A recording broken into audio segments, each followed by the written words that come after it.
Why be energy efficient? Hi, this is Dan Holbrook. We're talking about some of the commercial opportunities that exist in the real estate business in light of some of the energy programs that exist today and what a commercial building owner might do with them.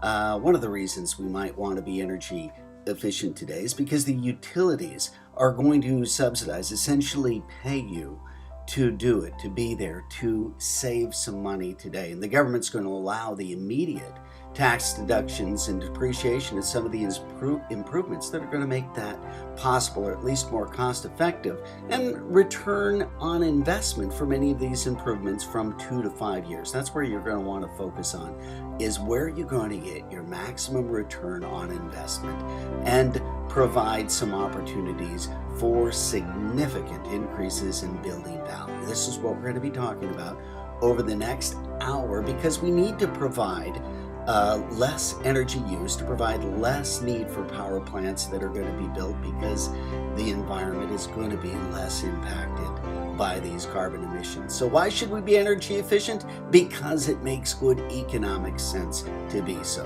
And we're going to help you understand some of those opportunities moving forward here in the next 40 minutes or so. So here are some of the energy efficient trends, just to get a look at the market and what might be going on. So let's look at the energy use from 1980 to 2030, about 25-30 years back, and another 20 years forward. And what you're going to see there are natural gas prices and electricity prices showing a steady marching up since 1980 to a little bit of a bump there, mini plateau about 2010, and moving forward to 2030. Now, one of the things that we look at are some of the energy efficiency efforts that are marked here, which are showing a little bit of a decline in energy use, and then they're going to start rising again, and that's going to correspond to the end of some of the rebates and subsidies that we're going to be looking through. So right between those bars there exists an opportunity to save a significant amount of money and reframe your financial fortunes, at least with regard to energy expenses. So California has been a leader in the energy efficiency trend. What we're looking at there is some of the annual spending that exists from the investor-owned utilities of PG&E, SCE, and SDG&E. A lot of E's, a lot of energy there. And a lot of energy demands are going to exist. Showing a little bit of a trend rising. It ebbs and flows as it always does, but energy efficiency nationwide has been increasing from $3.1 to $5.4 billion by the end of 2020. And so it's marching forward in all areas, and California represents about 1/3 of all of the efficiency spending that has occurred in 2008. Now, many of the areas that we're going to be seeing this increase for about $2 billion is going to be in other areas other than California, because California has again been leading the charge, and a lot of that has been from a 0.48 cents per kilowatt, which was collected from ratepayers to fund the energy efficiency programs. This comes in a PGC charge, a public goods charge, on each utility bill.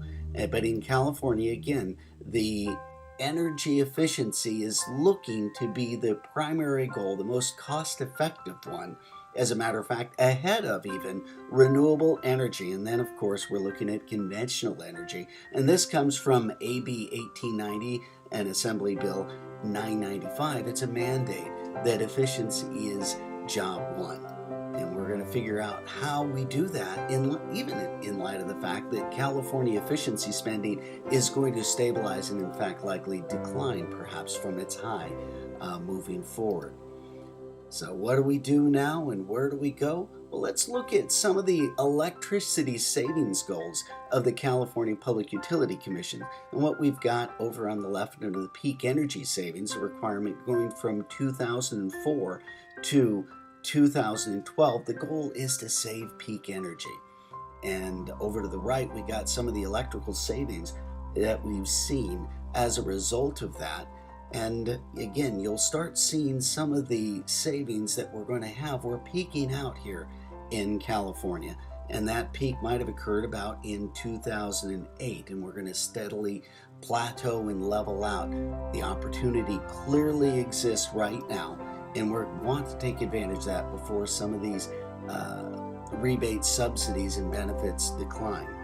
Now, the future energy needs in this market are going to be fueled by efficiency. What you're looking at is some of the summer peak demand, which has been forecasted, and the black line there is the current energy needs of the market, moving from about 820 gigawatts all the way up to 950. Now, this is generating some significant demands on current infrastructure. So what we're looking at is how the efficiency, some level of efficiency in the market can help.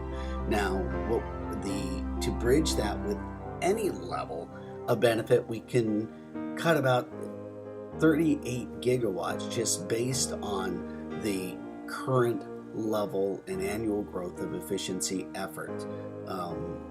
Now, we could do one better and save 82 gigawatts if we could expand these efforts. Now, of course, the goal moving forward to get some level of participation, or perhaps all the way to full participation, and we can save 188 gigawatts of electricity, and or about 20% from the peak demand. These are some of the goals, and this is where the government is getting behind the energy efficient effort, and they'll be paying for it. Again, you're looking here at the efficiency programs, and you're seeing the steady rise through the years from 1985 to 2004. Again, leveling off a little bit, and you're looking there at the blue or the retrofit, in the green is the new construction. But let's take a look at this power pie. Where is power that we can save in this market? Let's look at the electrical end use and the consumption in an office building. We're starting off looking at the cooking, the water heating, the space heating, the ventilation, refrigeration, and all other, about 25% of it. But the big three that we're looking at is office equipment, 26%, lighting, 22%, and cooling, 28% of the energy usage. So focusing on the major items is one of the big efforts in the energy efficiency game. Energy efficiency is declining, so we want to take advantage of now. We keep going back to this point because now is the opportunity. So where are we going to mine these? Let's look to the mother lode of energy opportunities, and that mother lode certainly is identified in different efficiency improvements, broken down between industrial, commercial, and residential. Lighting being one of the bigger items in each category. Cooling, HVAC, ventilation, high return investments, big opportunities. Looking at facilities, we have smart outlet strips. This will help with the office expense, trying to control those cube occupancy sensors. Plug loads for standby equipment and elevator shutdowns will help us on the facility side. Lighting, we can replace LED lighting, ballast controls, sensors. On the HVAC side, variable speed drives, pre-cooling towers, temperature resets. Lots of different opportunities, lots of different solutions, but what we have to do is focus initially on the planning side of it. One area to look at where we're going to generate some revenue on buildings, starting to mine the nickels and dimes that have been lost in this market. Demand response is one way. We can change the utility and billing programs, focus on energy efficiency, which we just talked about, which can be found in new equipment, controls.